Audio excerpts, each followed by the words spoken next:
Hello guys, welcome to my channel. आज हम पढ़ेंगे कोऑर्डिनेशन, जो कि हमारे क्लास 12 बिजनेस स्टडीज़ यूनिट 1 का ही एक टॉपिक है। तो चलिए स्टार्ट करते हैं। तो फर्स्ट क्वेश्चन ये राइज होता है कि what is coordination. The dictionary meaning of coordination is rapport, which means a friendly relationship in which people understand each other very well.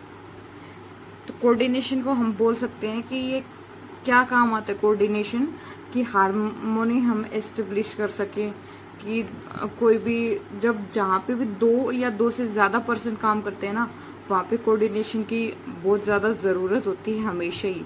जहाँ भी कोई भी ऑर्गेनाइजेशन हो या कोई भी इंस्टीट्यूट हो, जहाँ भी दो या दो से ज़्यादा जब वो पर्सन काम करते हैं, कोई भी टास्क परफॉर्म करते हैं साथ में, तो वो क्या है, कोऑर्डिनेशन की ज़रूरत होती है। क्यों? ताकि उनके जो आइडियाज़ हैं और जो उनके गोल्स हैं उसको हम एक ही डायरेक्शन में क्या कर सके, फॉरवर्ड कर सके, एक ही डायरेक्शन में उनको डायरेक्ट कर सके। इसीलिए कोऑर्डिनेशन की हमें ज़रूरत पड़ती है। तो कोऑर्डिनेशन को हम बोल सकते हैं कि कोऑर्डिनेशन इज द बेस और primary function of every manager, because various departments of an organization are working independently and there is need to relate and integrate their activities. Coordination की हमें क्यों ज़रूरत पड़ती है? ताकि हम जो वेरियस एक्टिविटीज़ हैं, जैसे कि परचेज हो गया, सेल्स हो गया, प्रोडक्शन हो गया, फाइनेंशियल जो एक्टिविटीज़ हो गया, जो पर्सनल एक्टिविटीज़ होती हैं, तो उनको क्या करने के लिए, बैलेंस करने के लिए होता है कोऑर्डिनेशन, ताकि हम अपने जो बिजनेस के ऑब्जेक्टिव्स हैं हम उनको इजीली अचीव कर सकें। इसीलिए हमें कोऑर्डिनेशन की ज़रूरत पड़ती है। तो चलिए देखते हैं कोऑर्डिनेशन की डेफिनेशन।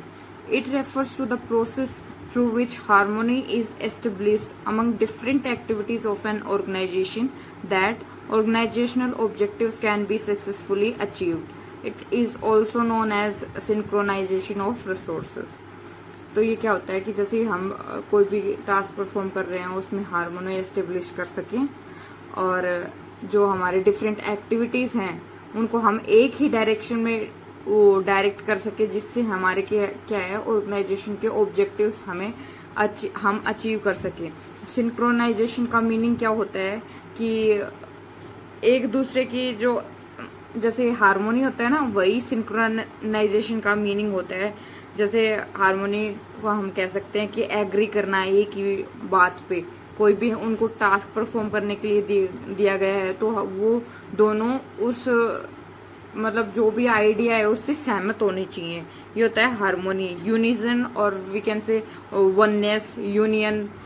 सिंक्रोनाइजेशन क्या होता है कि the situation when two or more actions, events, etc.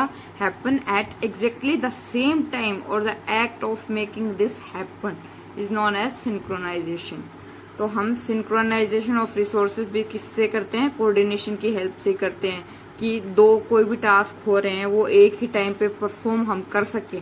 उसके लिए हमें कोऑर्डिनेशन की ज़रूरत होती है। Coordination makes 2 + 2 = 5 possible. कोऑर्डिनेशन क्या करता है, 2 + 2 वैसे तो क्या होता है, 4 होता है, बट इन बिजनेस कोऑर्डिनेशन हमें क्या करता है, 2 + 2 = 5 पॉसिबल बनाता है। कैसे कि इससे हमें क्या किया गया है, कोऑर्डिनेशन की जो इम्पोर्टेंस है ना, इम्पोर्टेंस को शो किया गया है कि कोऑर्डिनेशन की कितनी इम्पोर्टेंस होती है एक ऑर्गेनाइजेशन में। कि कोऑर्डिनेशन एवरी जो डिपार्टमेंट होता है उसमें रिक्वायर्ड होती है कोऑर्डिनेशन की प्रोसेस। कोई भी लेवल हो, टॉप लेवल, मिडिल लेवल या लोअर लेवल, कोई भी लेवल होगा उस पर रिक्वायर्ड होगा। तो हमें इसकी इम्पोर्टेंस का पता होना चाहिए कि कितना इम्पोर्टेंट है। जहाँ भी कोऑर्डिनेशन नहीं होगा तो उस ऑर्गेनाइजेशन में लड़ाई झगड़े होने लग जाएंगे। तो हमें ये दिखाता है कि कोऑर्डिनेशन कितना इम्पोर्टेंट है एक ऑर्गेनाइजेशन के लिए। ये हम एक फंक्शन बोल सकते हैं। जैसे कि जो मैंने पढ़ाया था, 5 फंक्शंस पढ़ाए थे आपको, पीछे आप वीडियोस देखेंगे उनमें, planning, organising, staffing, directing and controlling. तो उन 5 के अलावा ये भी एक क्या है, कोऑर्डिनेशन एक मेन फंक्शन है मैनेजमेंट का, जो कि हमें हेल्प करता है हमारे टारगेट्स को और गोल्स को अचीव करने के लिए। अब ये नीचे कुछ हिंट्स हैं जिससे हम केस स्टडीज में जो हमें हेल्प करेंगे आइडेंटिफाई करने के लिए। जैसे केस स्टडीज आती हैं उनमें डिफरेंट डिफरेंट ये टर्म्स यूज कर देते हैं, जिससे क्या हमें पता चल जाएगा कि भाई इसमें कोऑर्डिनेशन यूज हुआ है। तो ये सारी पॉइंट्स अगर आ गए तो वहाँ पे मतलब कोऑर्डिनेशन यूज हुआ है, वहाँ पे कोऑर्डिनेशन आएगा। जैसे फर्स्ट पॉइंट है सिंक्रोनाइजिंग। सिंक्रोनाइजिंग मैं आपको ऊपर बता चुकी कि सिंक्रोनाइजिंग क्या होता है। मतलब ये सबका मीनिंग एक ही है, लेकिन ये डिफरेंट डिफरेंट वर्ड्स यूज कर देंगे कि ताकि हमें दिक्कत हो सके केस स्टडीज को फाइंड आउट करने में। तो सिंक्रोनाइजिंग का मतलब भी वही होता है, जो हार्मोनी एस्टेब्लिश करना, मतलब मिल बांट के काम को करना, वही होता है सिंक्रोनाइजिंग। कि जब दो या दो टास्क या और एक्शन इवेंट्स एक्सेट्रा जो कुछ भी होता है तो वो क्या है एक ही टाइम पे परफॉर्म हो तो उसे सिंक्रोनाइजिंग बोलते हैं। एसेंस ऑफ मैनेजमेंट मतलब एसेंस का मतलब होता है समरी, और या हिंदी में बोलते सार। कि कोऑर्डिनेशन क्या है, मैनेजमेंट का एक समरी है। मतलब हम हर लेवल हो गया या कहीं भी किसी भी डिपार्टमेंट में, हर डिपार्टमेंट में कोऑर्डिनेशन की जरूरत हमें पड़ती है। इसीलिए हम बोलते हैं कि कोऑर्डिनेशन एक एसेंस है मैनेजमेंट का। ब्रिंगिंग टुगेदर मीन्स कि जो भी टास्क और डिफरेंट एक्टिविटीज हैं उनको एक साथ हम कैसे परफॉर्म कर सकते हैं, एक ही टाइम पे कैसे परफॉर्म कर सकते हैं कि हमें उनके बेटर रिजल्ट्स मिल सकें। ये होता है ब्रिंगिंग टुगेदर। यूनिफिकेशन लाने के लिए, वननेस, मतलब कोई भी हम काम करते हैं तो एक साथ मिल बांट के करें ताकि कोई लड़ाई झगड़े, कोई परेशानी न वो करने में। ये होता है unification. Integration of all the activities and departments. तो सारे जो एक्टिविटीज होते हैं, डिपार्टमेंट्स होते हैं, उनको इंटीग्रेट करने के लिए, उनको एक साथ मतलब मिलाने के लिए। जैसे कि हमें पता है कि ऑर्गेनाइजेशन में सेल्स का, परचेज का, बहुत सारे डिपार्टमेंट्स क्या होते हैं जो साथ काम कर रहे होते हैं। मतलब उनका जैसे परचेज का, सेल्स का अलग अलग डिपार्टमेंट्स होते हैं, वो अपने हिसाब से काम करते हैं, लेकिन उन दोनों के बीच में एक कम्युनिकेशन के लिए एक पाथ होना चाहिए जिससे हम बोल सकते हैं कि वो, ताकि अपनी जो भी परफॉर्मेंस है, रिपोर्ट्स है, वो आपस में शेयर कर सके। कितना हमें टारगेट अचीव करना है, कितनी इम्प्रूव करनी है परफॉर्मेंस को। तो इसे हम जो कम्युनिकेशन का जो एक पाथ होता है एक टाइप से, तो वो कोऑर्डिनेशन की वजह से ही फुलफिल हो पाता है।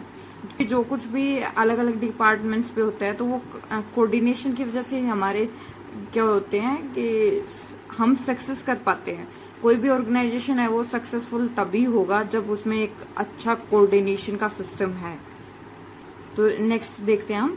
whenever any blame, game or confusion or chaos between departments or employees occur, it is due to absence of coordination। ये जो मैंने वो पहले बताया था पॉइंट, वही आ गया यहाँ पे कि जब कभी भी ब्लेम गेम मतलब एक धोखाधड़ी, चीट करना, और कंफ्यूजन और क्योज, लड़ाई झगड़े वगैरह होते हैं ना किसी भी डिपार्टमेंट्स में, तो वो क्यों होते हैं?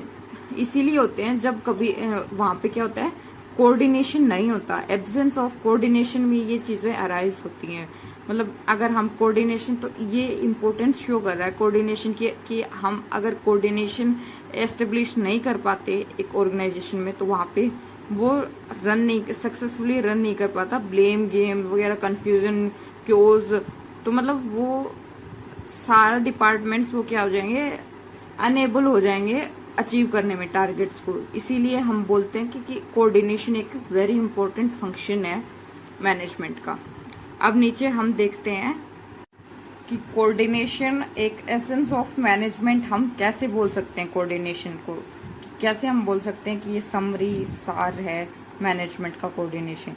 Coordination bring unity of action and integrates different activities of organization is considered as the essence of management because of the following reasons।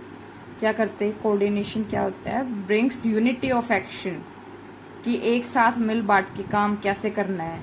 Integrate different activities of organisation, की हम सारी जो डिफरेंट एक्टिविटीज हैं ऑर्गेनाइजेशन के अंदर उनको हम integrate कैसे कर सकते हैं, उनको एक साथ कैसे ला सकते हैं ताकि वो हम अच्छे से वो अपने टारगेट्स वगैरह अचीव कर सकें।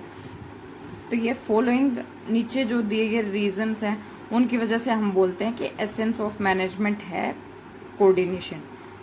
तो फर्स्ट पॉइंट है coordination is needed to perform all the functions of management.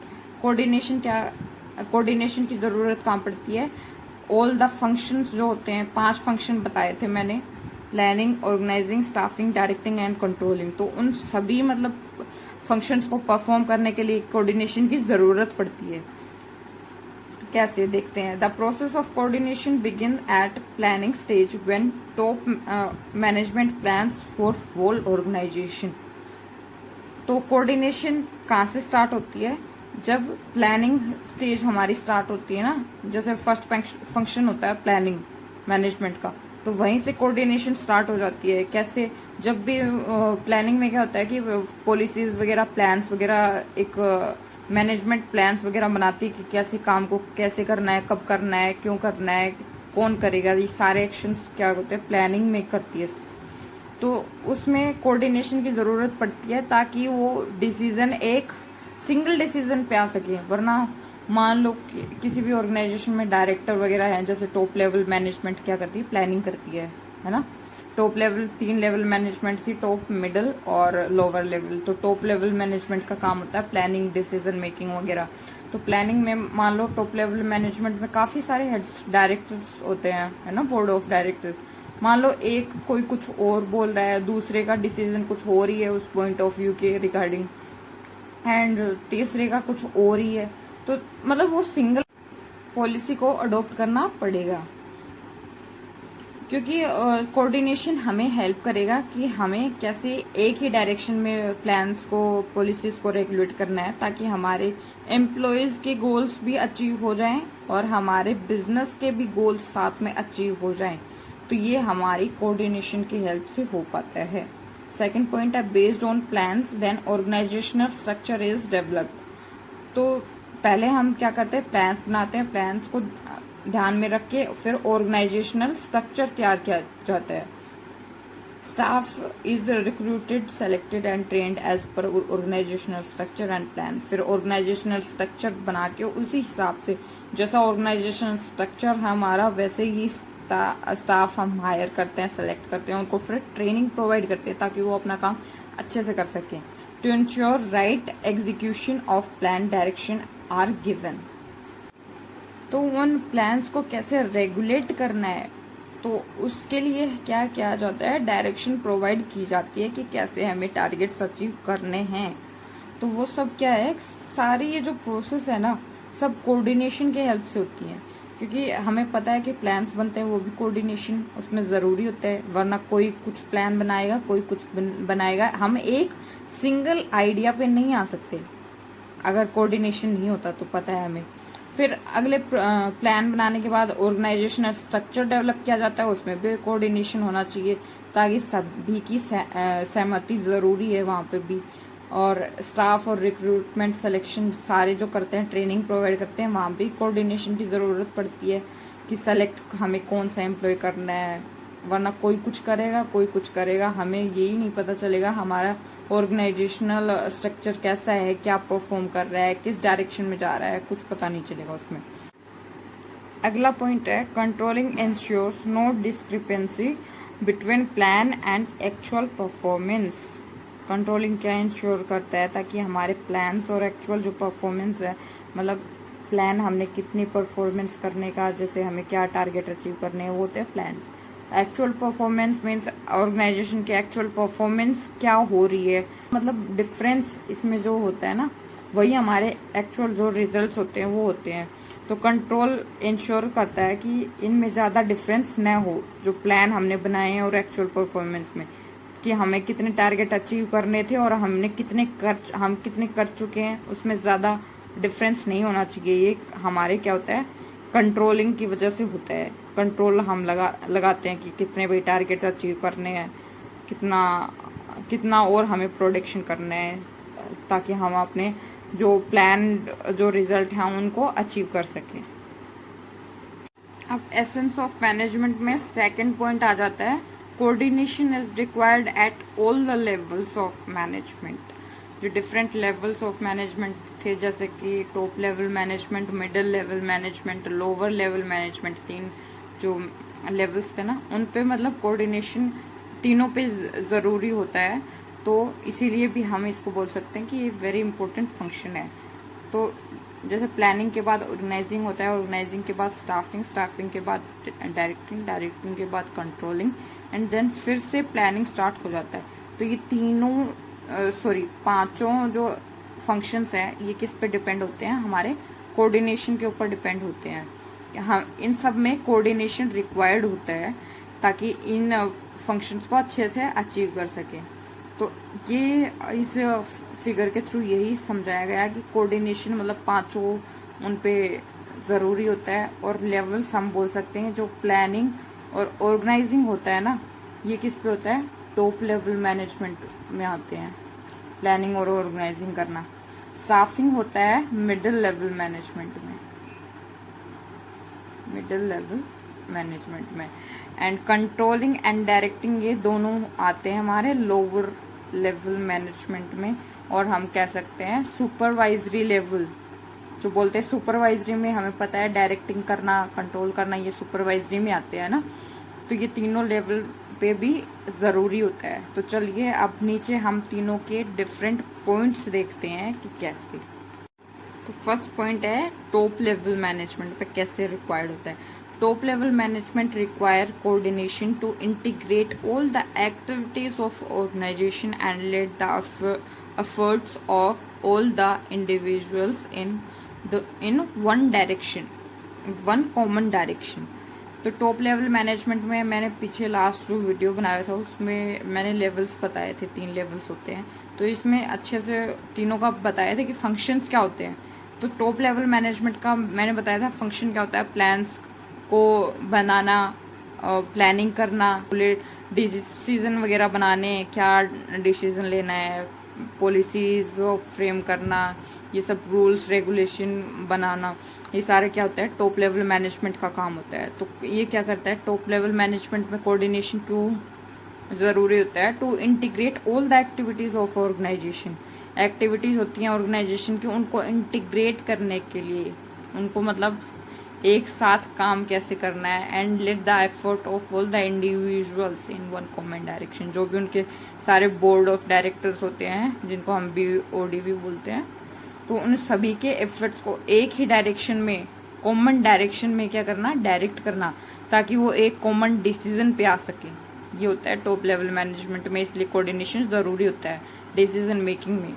Middle level management, middle level management का क्या काम होता है, अभी भी बताया था ऊपर कि स्टाफिंग वगैरह, स्टाफ से रिलेटेड सारी जो भी मतलब सारी उनको रेगुलेट कैसे करना है, पॉलिसीज फ्रेम को जो टॉप लेवल मैनेजमेंट ने बनाए थे ना, पॉलिसीज फ्रेम्स, पॉलिसी तैयार की थी, तो वो कैसे रेगुलेट कैसे करना है, ये मिडिल लेवल मैनेजमेंट का काम होता है। और स्टाफिंग का तो to balance the activities of different departments so that these can work as a part of one organisation only. Middle level management में कैसे कोऑर्डिनेशन मदद करता है, डिफरेंट जो एक्टिविटीज हैं उनको बैलेंस करता है ताकि क्या कर सके, एक ही ऑर्गेनाइजेशन का पार्ट है इस तरीके से हम काम कर सकें, ताकि जो भी मतलब ये रेगुलेट वगैरह करते हैं, एक कोऑर्डिनेशन है इन तीनों के बीच में, तभी तो मतलब ये टास्क परफॉर्म हो पा रहे हैं। टॉप लेवल मैनेजमेंट जैसे पॉलिसी तैयार करती है, फिर पॉलिसी तैयार करके वो नीचे मिडिल लेवल वालों को बताती है, और मिडिल लेवल क्या करते हैं, उन्हीं को रेगुलेट करते हैं, लोअर लेवल वालों को समझाते हैं। तो ये बीच में मतलब कोऑर्डिनेशन हो गया ना, अच्छा कोऑर्डिनेशन, अच्छी बॉन्डिंग है, तभी तो ये हो पा रहा है, वरना ये पॉसिबल ही नहीं है। मान लो अगर कोऑर्डिनेशन नहीं हो तो टॉप लेवल मैनेजमेंट कुछ और ही करेगी, मिडिल लेवल मैनेजमेंट के कुछ और ही एक्शंस होंगे, लोअर लेवल मैनेजमेंट कुछ और ही गाइड करेगी अपने एम्प्लॉयज को, उनको यही पता नहीं होगा कि उनके गोल्स क्या हैं, उनके टारगेट्स क्या हैं। तो इसीलिए कोऑर्डिनेशन बहुत ज़रूरी होता है लोअर लेवल पे, to integrate the activities of workers towards achievement of organisational objective. Lower level पे क्या करती है मदद, coordination to integrate the activities of workers. Lower level पे क्या होते हैं, वो होते हैं डायरेक्टिंग और कंट्रोलिंग में होते हैं। तो डायरेक्टिंग और कंट्रोलिंग किसको करेंगे, जो वर्कर्स हैं उनके नीचे एम्प्लॉयज वगैरह काम करें उन्हीं को तो करेंगे ना। तो उनको डायरेक्ट और वो करने के लिए, मोटिवेशन वगैरह प्रोवाइड करने के लिए क्या करेंगे, कोऑर्डिनेशन ज़रूरी होता है। ताकि वो क्या कर सके, ऑर्गेनाइजेशन के ऑब्जेक्टिव अच्छे से अचीव कर सके। अब ये थर्ड और लास्ट पॉइंट है, coordination is the most important function of an organisation. जैसे मैंने बताया था कि हम एसेंस ऑफ मैनेजमेंट कैसे बोल सकते हैं कोऑर्डिनेशन को। हमने उसमें 3 पॉइंट पढ़े थे। फर्स्ट पॉइंट क्या था कि डिफरेंट जो हमारे लेवल्स होते हैं उन पे ज़रूरी होता है कोऑर्डिनेशन, जो कि हमें जान लिया अभी ऊपर। और सेकंड पॉइंट था कि डिफरेंट जो फंक्शंस 5 फंक्शन हैं उनको परफॉर्म करने के लिए भी कोऑर्डिनेशन की ज़रूरत होती है। थर्ड पॉइंट आ गया, coordination is the most important function of an organisation. कि कोऑर्डिनेशन क्या है, बहुत इंपॉर्टेंट फंक्शन है। जैसे पांच फंक्शन तो मैंने आपको पहले वीडियोस में मैं बता चुकी, अच्छे से एक्सप्लेन कर चुकी। एंड हम कोऑर्डिनेशन को भी क्या मानते हैं, एक इम्पोर्टेंट फंक्शन मानते हैं, क्योंकि हमने देखा है कि कोऑर्डिनेशन के बिना कोई भी फंक्शन हो गया किसी भी लेवल्स में एक यूनिटी नहीं आ पाएगी, मतलब वननेस नहीं ला सकते हम, ताकि हम अपने गोल्स को, टारगेट्स को एक ही डायरेक्शन में अचीव कर सके। मतलब फिर क्या हो जाएंगे, एक ही गोल्स के डिफरेंट डायरेक्शन हो जाएंगे कि कहाँ से कैसे अचीव करना है, जिससे क्या होता है कि एक यूनिटी नहीं आ पाएगी, जिसकी वजह से हम अपने टारगेट्स अचीव नहीं कर पाएंगे। जो टॉप लेवल मैनेजमेंट है वो कुछ और, उसके कुछ और एक्शंस होंगे, मिडिल लेवल के कुछ और होंगे, लोअर लेवल के कुछ और होंगे, जिसकी वजह से जो एम्प्लॉयज और वर्कर्स हैं वो भी कुछ और ही, मतलब किसी और ही डायरेक्शन में चले जाएंगे, जिसकी वजह से क्या है, हमारे गोल्स को हम अचीव नहीं कर पाएंगे। तो कोऑर्डिनेशन कैसे, इसीलिए मोस्ट इम्पोर्टेंट फंक्शन में आता है। तो देखते हैं हम, any company which fails to coordinate its activities can not survive and run successfully for a long period of time. मैंने बताया था पहले भी कि कोऑर्डिनेशन को, अगर जो कोई भी कंपनी हो, कोई भी ऑर्गेनाइजेशन हो, कोई भी इंस्टीट्यूट हो, जहाँ भी 2 या 2 से 2 और मोर देन 2, जहाँ भी 2 और 2 से अधिक लोग या पर्सन कुछ भी, कोई भी काम कर रहा है ना वहाँ पे, तो वहाँ पे कोऑर्डिनेशन बहुत ज़रूरी, मस्ट है। क्यों? क्योंकि उनके, हमें पता है कि डिफरेंट इंडिविजुअल्स होते हैं, तो उनके क्या होते हैं, थॉट्स, आइडियाज़ डिफरेंट होते हैं, सबकी थिंकिंग अलग अलग होती है। तो उनको एक ही डायरेक्शन में डायरेक्ट करने के लिए हमें कोऑर्डिनेशन की ज़रूरत पड़ती है, ताकि हम उनको एक सिंगल डायरेक्शन में ले जा सके, जिसकी वजह से एम्प्लॉयज़, उनके तो टारगेट्स और गोल्स जो भी हैं वो अचीव होंगे, और साथ में बिजनेस के भी होंगे साथ। तो जो भी कंपनी इसको, कोऑर्डिनेशन को अडॉप्ट करने में फेल हो जाती है ना, तो वो क्या करती है, ज़्यादा लॉन्ग टाइम के लिए सर्वाइव नहीं कर पाती है। क्यों? क्योंकि उसमें क्या होंगे, कन्फ्यूज़न क्रिएट होने लग जाएगा, लड़ाई झगड़े होने लग जाएंगे। तो वो एक क्या करता है कि जो कंपनी है उसकी रेपुटेशन पे भी फ़र्क पड़ता है उस चीज़ से, लड़ाई झगड़े होते हैं, इमेज ख़राब हो जाती है। तो इस वजह से ज़्यादा लंबे टाइम तक वो सर्वाइव नहीं कर पाते। Through this a manager ensures orderly arrangement of individual and group efforts in realization of common objectives। Coordination की मदद से क्या करता है, एक मैनेजर क्या करता है, जो भी इंडिविजुअल हैं, कोई भी एक्टिविटीज़ है, उनको ऑर्डरली तरीके से मैनेज करता है, ताकि उनके जो कॉमन ऑब्जेक्टिव, मीन्स की कॉमन ऑब्जेक्टिव हम बोल सकते हैं कि एम्प्लॉयज़ के भी वही ऑब्जेक्टिव्स होते हैं, और जो बिजनेस होता है उसके भी कॉमन ऑब्जेक्टिव्स हम उनको अचीव कर सकते हैं। कैसे? मान लो ऑर्गेनाइजेशन का क्या टारगेट है, प्रोडक्शन बढ़ाना। प्रोडक्शन कैसे बढ़ेगा, ताकि हम एम्प्लॉयज़ भी अपना गोल्स अचीव कर सकें और हमें प्रोडक्शन भी बढ़ सके। कैसे बोल सकते हैं हम, जैसे मान लो हमने प्रोडक्शन वेज सिस्टम लगा दिया कि जो जितना प्रोडक्शन करेगा उसको उतना ही पेमेंट मिलेगा, है ना। उनको मोटिवेशन प्रोवाइड करना, तो वो उतना ज़्यादा, मतलब वो करेंगे, ज़्यादा प्रोडक्शन करेंगे, ज़्यादा प्रोडक्शन करेंगे, क्योंकि उनको खुद के गोल्स भी, मतलब मनी की नीड है, तो इसीलिए ज़्यादा प्रोडक्शन करेंगे, तो उनको खुद का तो टारगेट अचीव हो ही गया कि उनको वेज मिलेगी एक्स्ट्रा, और तो साथ के साथ ज़्यादा प्रोडक्शन होगा तो बिजनेस का भी जो गोल है वो फुलफिल हो गया। तो इसे बोलते हैं कि कॉमन डायरेक्शन और कॉमन ऑब्जेक्टिव में उनको लेके जाना। Coordination makes sure that planned objectives are achieved with minimum conflicts। Coordination क्या इंश्योर करता है कि जो भी ऑब्जेक्टिव्स हमारे प्लान किए गए हैं तो वो सारे हमें कम से कम कॉन्फ्लिक्ट्स वगैरह, लड़ाई झगड़े कम से कम उसमें होने चाहिए, क्योंकि हमें पता है जहाँ भी लड़ाई झगड़े ऐसी चीज़ें आने लग गई वहाँ पे वो काम पूरा नहीं हो पाता। तो in the absence of coordination there will be क्योर्स and confusion in the organisation. जहाँ भी कोऑर्डिनेशन नहीं होगा, एब्सेंस होगी कोऑर्डिनेशन की, वहाँ पे लड़ाई झगड़े, कन्फ्यूजन, ईगो क्लैशेस वगैरह ऐसे होने लग जाएंगे, जिसकी वजह से हमारे ऑर्गेनाइजेशन ज़्यादा लंबे टाइम तक रन नहीं कर पाएगा।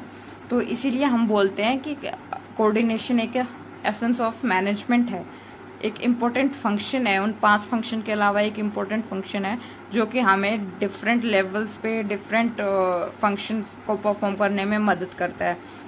कोऑर्डिनेशन एक ऐसा फंक्शन है जो कि हमारे पूरे ऑर्गेनाइजेशन में हमें साथ लेके चलना पड़ता है। जहाँ भी कोऑर्डिनेशन ऊपर नीचे हुआ थोड़ा बहुत भी, वहीं पे हमारे कॉन्फ्लिक्ट्स और ईगो क्लैशेस वगैरह होने स्टार्ट हो जाएंगे।